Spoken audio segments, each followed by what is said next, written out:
അതായത് നേരത്തെ പറഞ്ഞ ഷെഡ്യൂൾ ചെയ്ത പ്രോഗ്രാം. അതിൻ്റെ ഭാഗമായിട്ടാണ് അവർ വരുന്നത്. കാരണം പെട്ടെന്ന് കയറി വന്നു ഒന്നുമല്ല. അവിടെ പറ്റിയില്ല, നിലയ്ക്കിലിറങ്ങാൻ പറ്റിയില്ലെങ്കിൽ മറ്റുള്ള 1-2 സ്ഥലങ്ങൾ നേരത്തെ ഉദ്ദേശിച്ച് അത് തയ്യാറാക്കി നിർത്തും. ക്ലിയറൻസും എല്ലാം കഴിഞ്ഞ്. അതല്ല അന്ന് രാവിലെ എന്ന് പറഞ്ഞ സാധനം ഉണ്ടാക്കിയിട്ട് അവിടെ പോയി കോൺക്രീറ്റ് ചെയ്തിട്ട് അങ്ങനല്ല ഇത് ചെയ്യുന്നത്. അപ്പം ആരുടെയാണ് പാളിച്ച? ഇതുമായി ബന്ധപ്പെട്ട് കാര്യങ്ങൾ പറയാം.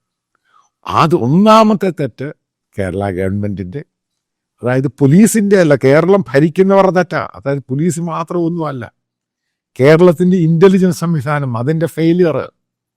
പിന്നീട് നമ്മൾ മനസ്സിലാക്കേണ്ടത്, ഇപ്പം പ്രസിഡന്റ് പോകുന്നു, പ്രധാനമന്ത്രി പോകുന്നു, അതിനു മുമ്പ് അവർക്ക് സെക്യൂരിറ്റി എക്സ്പേർട്ട് കമ്മിറ്റി ഉണ്ട്. അതിനകത്തുള്ള ആൾക്കാർ പോയി സ്ഥലം വിസിറ്റ് ചെയ്യുന്നു, ഈ സ്ഥലം നോക്കുന്നു, ഇവിടെ ലാൻഡ് ചെയ്യാൻ പറ്റത്തില്ല, അല്ലെങ്കിൽ അവിടെ ലാൻഡ് ചെയ്യുമ്പോൾ സെൻട്രൽ ഇൻ്റലിജൻസും എല്ലാം കൂടെ ചേർന്നൊരു വിങ്ങാത്. അത് ഇന്ത്യൻ പ്രധാനമന്ത്രി ആണെങ്കിലും ഇന്ത്യയുടെ പ്രസിഡന്റ് ആണെങ്കിലും പോകുമ്പോഴൊക്കെ ഇവർ നേരത്തെ പോയി ഇതെല്ലാം സെറ്റ് ചെയ്യും. അപ്പോൾ അവരും ഇതിനകത്ത് തയ്യാറെടുത്തില്ല. ആലോചിച്ച് നോക്ക്, ആരുടെയാണ് തെറ്റ്? അതായത് നമ്മൾ കൂട്ടമായി ചെയ്തൊരു വലിയൊരു പാതകമാണ്.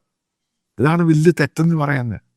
അതായത് ഇന്ത്യൻ പ്രസിഡന്റ് പോകുന്നതിന് മുമ്പ് ഹോസ്റ്റ് നമുക്ക് മനസ്സിലാക്കാം, ഈ പറയുന്ന ADGP ആണെങ്കിലും കലക്ടർ, ഇവർക്കെതിരെ നടപടിയെടുക്കണം, ശക്തമായി സസ്പെൻഡ് ചെയ്യണം. ഇത് ചെറിയ സംഭവമൊന്നുമല്ല. എന്നിട്ടത് പൊതഞ്ഞു പോകുന്നു. ഇൻ കേസ് അത് ഫ്ലൈ ചെയ്തുകൊണ്ടിരുന്ന പൈലറ്റ്, അപ്പം എന്തെങ്കിലും ഇതിൻ്റെ അകത്ത് ഇത് പൊതയുന്നു എന്നത് അയാളുടെ പെട്ടെന്ന് മനസ്സിലായി എടുക്കാൻ നോക്കുമ്പോഴുള്ള സ്ഥിതി ആലോചിച്ചിട്ടുണ്ടോ? അപകടമായി.